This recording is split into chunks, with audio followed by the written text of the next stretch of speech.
Hey, what's going on, everybody? Welcome back to Fullmetal Alchemist Brotherhood, this time episode 52.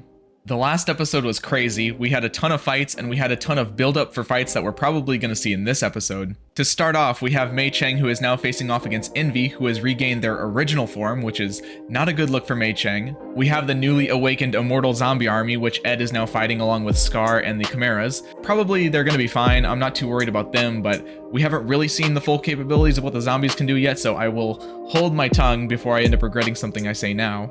But arguably most importantly, we have the title matches of Alphonse versus both Kimberley and Pride, as well as the Armstrongs versus Sloth. With both of these title match face-offs doing a pretty good job at showing how antithetical our characters are versus their opponents. We have Sloth facing off against both Armstrongs, and I talked a little bit last episode about how Alex blames his own Sloth, his own inaction versus the Ishvalan War, so in a way this is him facing off against his Sloth. And then we also have Olivier, who is one of the most driven, hardworking people, the complete opposite of Sloth, so that match is perfect.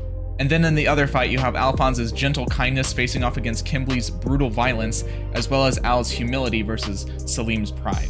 So hopefully you guys see what I mean when I call them antithetical. If you would like to check out my reaction to the next episodes right now, they are over on my Patreon. Episode 53 is available on the Soul tier, and episodes far past that, hopefully at least a month in advance, are available on the Ascended tier. This also includes access to the other reaction series I'm doing, as well as the episodes being extended length, meaning you get more reaction and more discussion to go along with each and every episode. You can also go follow me on all my socials, my Twitter, my Instagram, even my Twitch, which I may be streaming anime reactions coming pretty soon, as well as my Throne wishlist. You can go check that out. All those links are in the description. Alright, I am super excited to see what this episode has in store for me, so let's get started. Oh man, it scares me a little bit, guys. It really worries me that they're on the opposite side of the tree, looking away from each other. Oh, I hope that hopefully it's a good ending. Episode 52, Combined Strength. Alright, let's do it. A philosopher's stone. But where did he find one? Yeah, we get to see Al go all out for once. We're gonna see some good animation this episode, aren't we? We haven't really seen Kimberley go all out for real yet either, I don't think. You know, as much as Al probably doesn't want to admit it, not having a physical body and being able to feel pain probably makes fighting so much better. This is sick. But you know, your body and your mind don't get numbed by pain. You can lose an arm and just come back at it. This is cool. He's riding a dragon. Oh, I love the 3D pan shots. I'm such a geek for it. Again, the advantage of not having a real body. Decoy! That's impressive alchemy. Probably pretty complicated to make a flashbang like that. Is it that simple? Pride isolated? Maybe? What I'd like to know is why you don't use that power to get your original body back. With the stone in hand, you wouldn't have any trouble fleeing from us. This is some ideals clashing right here. You and your brother could use the stone to restore your bodies, and then your journey would end, wouldn't it? If I did that, I couldn't save everyone. It's in accordance with your ideals. It's not, though. Attain something, you give up something of equal value. They've moved past that, though. But why can't we have our real bodies back and save everyone? It isn't fair. I don't know if I totally agree with Alphonse's language, the way he's saying it, but he's right in theory. Searching for possibilities that aren't bound by rules or laws. That's how humanity advances. I see. Much better way to say it. It's innovation. To the rule. Because there is another possibility, you know. You don't get your bodies back, and you don't save everyone. That could certainly happen. I mean, yeah, but I don't like that. I'm not a fan. I need to talk about that for sure. I'm not finished yet. Right, we're getting back to this fight. It took me a second to register. It's gonna be tough, though. Oh, Don't you just love how she's not even an alchemist, but she's still such a beast? Alright, listen, I need to pause really quick so I can get all this stuff with Kimberley off of my mind so I can fully enjoy this fight that's about to go down with Sloth and Armstrong. So yes, I understand that Kimberley might just be talking trash, might just be trying to get into Al's head, but I do take issue with the things he said, and I feel like it's worth talking about. Kimberley disappoints me because he goes into this back and forth dialogue with Alphonse, and he actually listens to what Al has to say, but then he ends it off with this almost pointlessly nihilistic speech, giving Alphonse this line about how he possibly fails in what he's trying to do. This is just my 2 cents on it, but I feel like nihilism often gets this conflation that it requires some sort of strength or intelligence to have. I mean, it's not like he's completely wrong, sometimes the best efforts do fail, and it's definitely not wise to never humor that thought, but as long as you aren't setting your ideals to unattainable heights, something that is completely impossible to achieve, and as long as you have some identifiable direction that you can actually work towards so that your ideal outcome is actually realistic, then I don't really see the point in just sitting around and saying like, oh, but I may fail at this. If you ask me, that sort of thing is self-evident. Sitting here listening to Kimberley spout this nihilistic crap at Alphonse just comes across as super demeaning and pretentious to me, as if Alphonse hasn't already realized that the path he walks is an arduous one, as if he's some naive kid, which of course we know isn't the case. Typically, the people that we consider the greatest, the most successful, and the most fulfilled people in life are the ones who take on great challenges, don't get lost in the nihilism and the complacency that comes along with it, and end up overcoming and continuing to overcome the challenges that are put in their way. And I can tell you, if anybody is capable of doing that, it's definitely Al. All right, General Armstrong, throw down your weapon. Yeah, you guys walked in at the wrong time. What the hell is that huge thing? Ironically, he doesn't look as huge next to Alex, but Alex is like 7 foot tall, so whatever. Wow, that was fast. Good lord. Those guys just got turned into paste. Just then, did you see what he did? Only the blur. For him to have that kind of speed at his size, it's just... I know. It keeps getting better. Yeah, that's not good. I am the fastest homunculus of them all. Good lord, how do you even beat that? Hey, showing a little bit of concern. Nice. Too fast to control his movements. Little wins, I take those. No! Finally, I hit you. No, you didn't. No, you didn't. Stop that. I know I just came off of a sort of long discussion, so I'm going to keep this one really brief. But I find this just to be another bout of irony with the homunculus and their assigned sins. Just like all the other homunculus, Sloth is only as weak as his sin makes him out to be, this time rather than just being lazy, but more of like underutilization. The irony being that Sloth is the most physically capable of any of the homunculus, which makes him potentially possible to be the strongest without question, like even far stronger than Pride, but his sin just preventing him from doing so. Just another reminder that the ones that often suffer the most from our flaws is often ourselves. Something quite scary to think about is what if Sloth's physical body was assigned to a sin like wrath? Or even scarier, what if Sloth was absorbed by Pride, kind of like how Gluttony was, and then Pride acquires the physical characteristics or something of Sloth? I don't know if that's exactly how it works. I'm kind of wondering if now that Pride has eaten Gluttony, if he's taken on any part of Gluttony within himself. Either way, imagine Pride with the shadow abilities plus the physical capabilities of Sloth. That'd be pretty bad. So did Kimberley break Pride out of there? Looks like it. I think that's checkmate. Are you sure? I still think you're giving us humans too little credit. Yeah. That's what I'm hoping. Unless he's just trying to provoke him into making a mistake. You'll win this all by yourself. I'm not alone. It's got all the souls in the Philosopher's Stone. Don't go. It must be. He What? said something downwind where my sense of smell won't work. I'm lost. It's an attack from behind.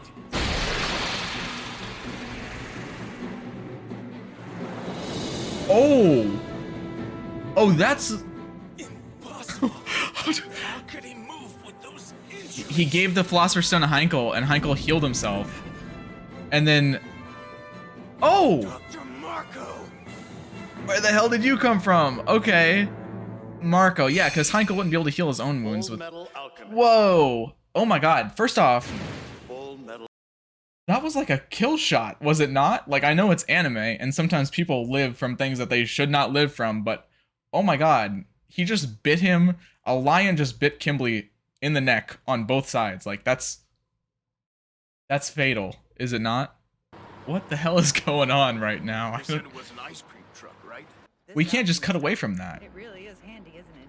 It wasn't very. As much as I want to see this, I want to go back, please. Head for you know where. Yes, sir. And then back to this as well. I think we're gonna be fine. That might hurt a little bit, but you'll be okay. Playing the opening as well. The legs! Go for the legs! Make some crawlers. Yeah, it's kind of sad knowing where the souls come from that are in these things. And Ed knows it too. And it's gonna be hard for Scar as well. I'm worried about Armstrong a little bit. Oh, he protected her. Oh, my heart. I love him so much.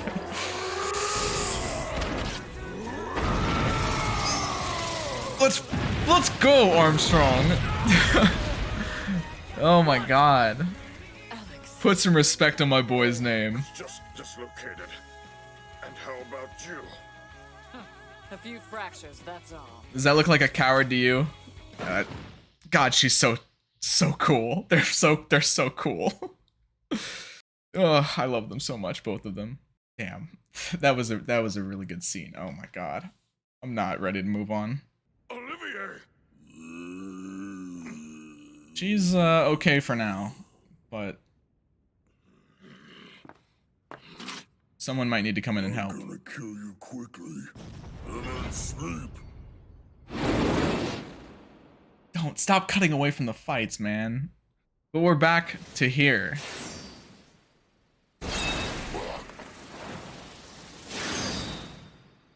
Yeah. I don't know. I don't know if I would count on Pride's goodwill. Kimberley, but that's not like him at all. Right. That's what I'm thinking. I don't know if I'd count on that. I mean, Kimberley could get healed with the stone, I suppose. You should know. Our father is just over there. Yeah, just a 5-minute walk. But of course, before we get to that, Where's Bradley? we're going to have to do something about your current situation, aren't we? You're underestimating Marco. Oh? Somebody else? Oh, damn. Oh, damn. Smack that little shit into an isekai or something. Who's this now? I got you. Oh! I really got you. Let's go, Yoki! Hell yeah! Right, way to take him out, fuzzy lip. Damn. Imagine being the strongest homunculus getting bodied by Yoki. How about that? I landed a shot and it was on the strongest. Yeah, that's what I'm saying. Good shit, dude. Not to interrupt the scene too much, but oh my god, shout out to Yoki, right? It really takes a lot of courage to be able to insert yourself into a situation like that, putting yourself in front of Pride as Yoki in order to save somebody that previously completely abandoned you in front of Envy. It's one thing to talk to bravery, but to actually be able to do it in the situation, it says a lot about your character, and it shows so much about how far Yoki's come.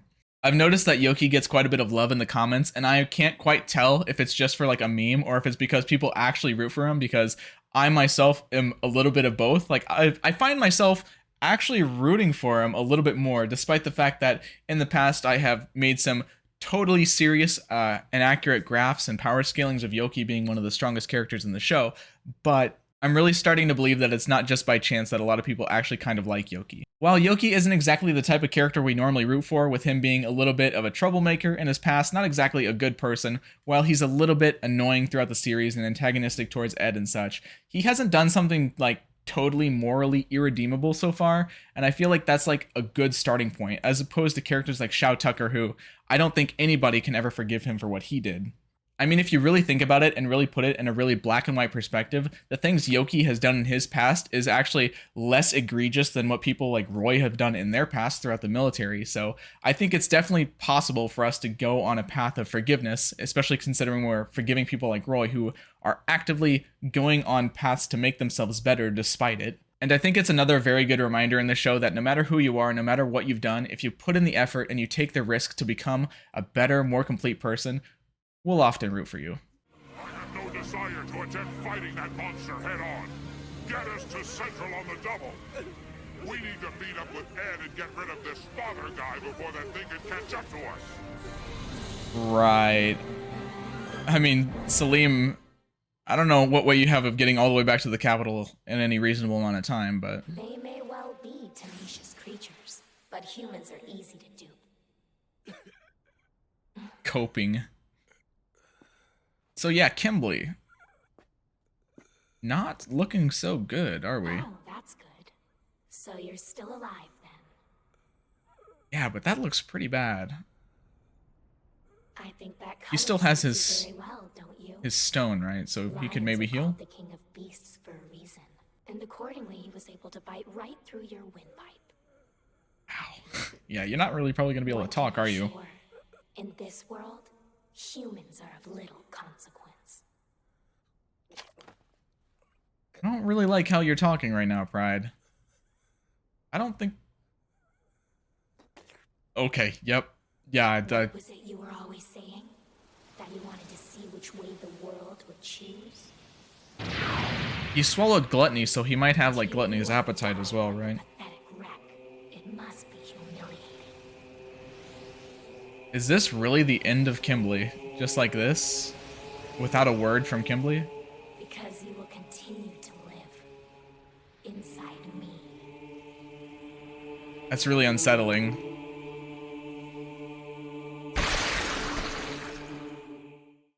Yikes. I'm not quite sure how to process this just yet, and I know Pride just said that Kimberley would live on inside of him, but despite that, it sounded kind of like Kimberley just died for real. Taking a moment to calm down and digest this a little bit, Kimberley kind of just suffered the same fate that the Homunculus often do. Kimberley made what he believed to be the wise decision to join the stronger side, and it was the side that, for one, it sanctioned his violence, so he couldn't complain there, but it was also a side that often used people and threw them away whenever they didn't need them anymore, which is something that we saw Kimberley do time and time again with different chimeras and whatnot.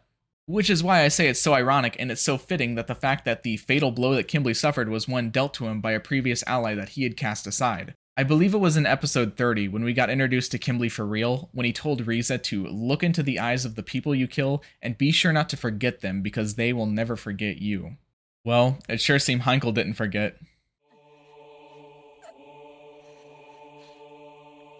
What happened? What happened? I don't know either, that's what I asked. Alex! Oh my god, thank god. Oh my Come charging. god. All I had to do was wait for him. Jesus, that is... Bro, Tanjiro could never. It's probably Briggs, isn't it? It would only be suiting. Oh, no, okay. Not so much.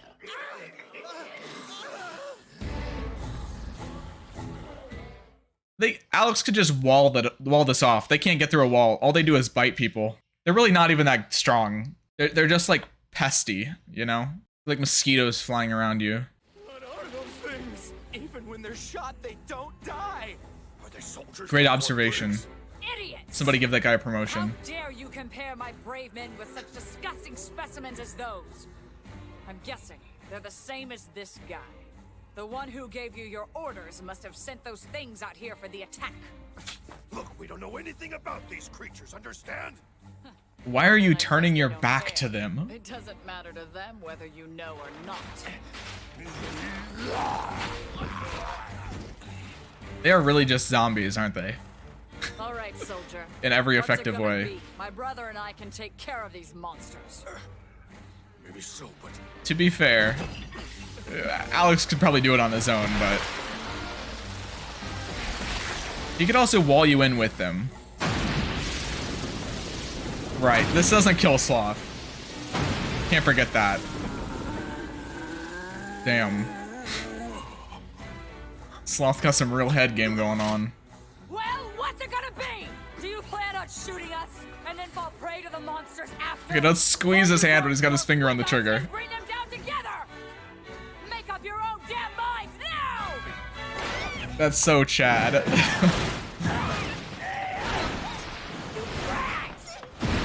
Nice of Envy not to fight May in his big form.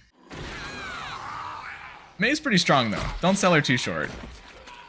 Despite the height difference. You're wasting your time. All of these mannequin soldiers have been infused with Philosopher's Stones. You aren't going to be able to kill them that easily. Yeah, Envy will just absorb them. See now? That's what you get for running away. It's so messed up. These soldiers are tasty. And with this, I'm even stronger now. I would advise a strategic retreat. I doubt I'd last very long against a whole army of mannequins, but I know that I can dodge just one of you all day. Silence your breath! Yeah, do the retreat thing though. This is just annoying. They're really still coming? He's using Barry's like knife thing. It's kind of cute. Already got a quilt. My spit's starting to dry up too. Me too. I've been talking way too much this episode. My mouth looks like Xerxes right now. Look out!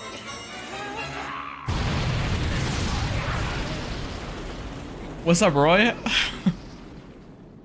I wonder who it could be. This should be light work for him. Maybe I could lend you a hand. Fullmetal. Hell yeah. You can't just end it like that. Damn, it really feels like that one went by fast. I mean, it doesn't, because so far this is my literal longest recording I think I've ever done for an episode of Fullmetal, because there was so much to talk about. It was just, oh, it was so densely packed. These are exactly the type of episodes that I love the most. There's a lot of action, a lot of very interesting discussion points, just there's feel good, there's feel bad, there's just so much of everything. This was a really good episode. Like, this whole arc, this whole Promise Day arc has just been so good so far, and I am, man, it makes me sad that I take, you know, a week or so in between watching each episode. Like, I don't want to. I'm this close to just watching a lot of episodes back to back. I can't take it. Just another completely amazing episode. I absolutely love the Armstrongs, both of them. Whenever I do the character tier list at the end of the series, which, by the way, I don't know if I've like publicly said that yet, but whenever the series is over, I have a couple of ideas planned, one of them being a character tier list and where I rank everybody. But I can already tell you now that the Armstrongs are going to be very high up on that list. I'll finish this episode off by talking a little bit more about Kimberley, considering I don't know if Kimberley's like dead and gone. I don't know if I'm going to have too much more opportunity to talk about Kimberley, so I will get it out now. I think in the end, one of the most final and important things I can say about Kimberley is that his viewpoints were in a lot of ways diametrically opposed to a lot of things that the characters stand for, especially the Elric brothers and their idea of freedom. Kimberley had this philosophy and these ideals about walking whatever path that he wanted, whichever one was most convenient to him, and let him act on his desires, but in so many ways it was totally intransigent to our other characters' journeys. I mean, think about it. The Elric brothers, Scar, Roy, even Yoki. They all made the conscious choice of walking the most difficult path, one of accountability, because in the end they knew it would lead to a more selfless, positive outcome. It was a path that they each found individually by challenging themselves and their own ideals rather than walking the simple path of indulgence like Kimberley did. So yeah, Kimberley was strong, intelligent, and principled, but only as much as he was weak, ignorant, and foolish. He was completely unable to see the short-sightedness of his own ideals and his own lifestyle, to the point that it actually led to his own death. Thank you guys so much for watching. I'll see you in the next one. Take care.